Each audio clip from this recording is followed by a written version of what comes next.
We're Women of Harmony Brass Quintet from Capital University.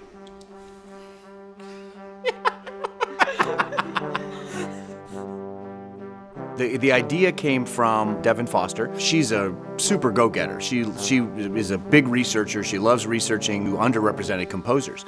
And so as part of all that process of her research into underrepresented composers, underrepresented performers, she said, I think it would be a great idea if we had an all-female brass quintet at Capital. I came into Capital really wanting to be an all-female brass group because I've never seen a female member in Canadian brass, so I was like, why don't you make a group where we're also inclusive? Like the first few rehearsals, I guess our freshman year probably were the most awkward rehearsals ever. We didn't really know each other as like people or musicians, and it took a lot of growth over the next couple years to mature as musicians and people. Honestly, being in a chamber ensemble like that is so intimate, because you get to really know how the next person next to you is, and you have to talk to them. But I say that, but I really do love talking to them too and joking with them. And yeah, I do have my bad days, but I mean, quintet's one of the things I do really look forward to during my week. Just because I am not a music major technically, I'm a music tech major. So the smaller ensemble is nice to like meet more people in the con and connect with more people in the con. Being in a smaller chamber group, there's a lot more responsibility because there's 5 of us, and you really have to open up your ears to what everyone sounds like. Everyone has their input, and we're not afraid to really tell each other what we think, I'm pretty sure. Respectful criticism. Yeah. Every week we have about 2 rehearsals, each is an hour. One of the rehearsals is on our own, so it's equal input between all of us, all working together as a unified coach, I guess. And then the second rehearsal is with Tony Zelensic. When you have a group like that, you trust their musical abilities and their sensibilities, and they do a ton of work on their own. And it really comes down to their passion about doing what they want to do. Every student who wants to has the opportunity to come and do that. The whole goal for us is just to make music.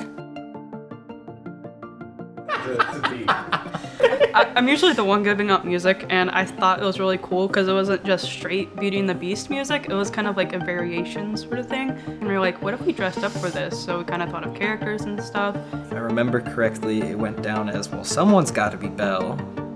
And I said, if anyone has no objections. And so yes, I was Belle. I'm very proud of that.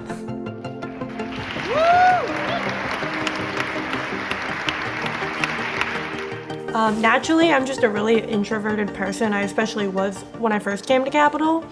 And so when you're in a big ensemble, you just sit there and you play your part and you listen to the director.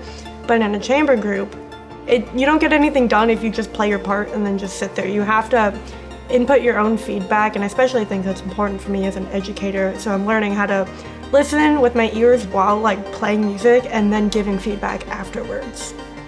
I know, in my high school, I had a fairly, narrow performance experience. We didn't have an orchestra, solo and ensemble. There wasn't a lot of push to do small ensembles like this.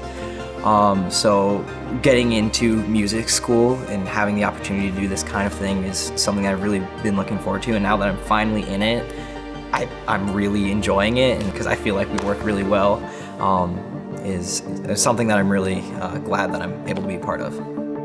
I had a lot of the opportunities that Aiden said he didn't have. I had an orchestra at my high school, and I did a lot of small chamber ensembles, but they weren't nearly the level that I'm playing with here right now. So I mean, we both showed up to that first rehearsal. We both got lost at about the same time. And so it's been a whole experience this whole semester of how do I listen, how do I prepare accurately for my part, and how do I really, really become a member of this group. Institutions can you get on a road and you get into a track. And sometimes you need to get bumped out of that track a little bit because there's a mode of thinking that just kind of happens. And you don't even pay attention that it's happening. And then someone like Devin comes along and says, let's do this.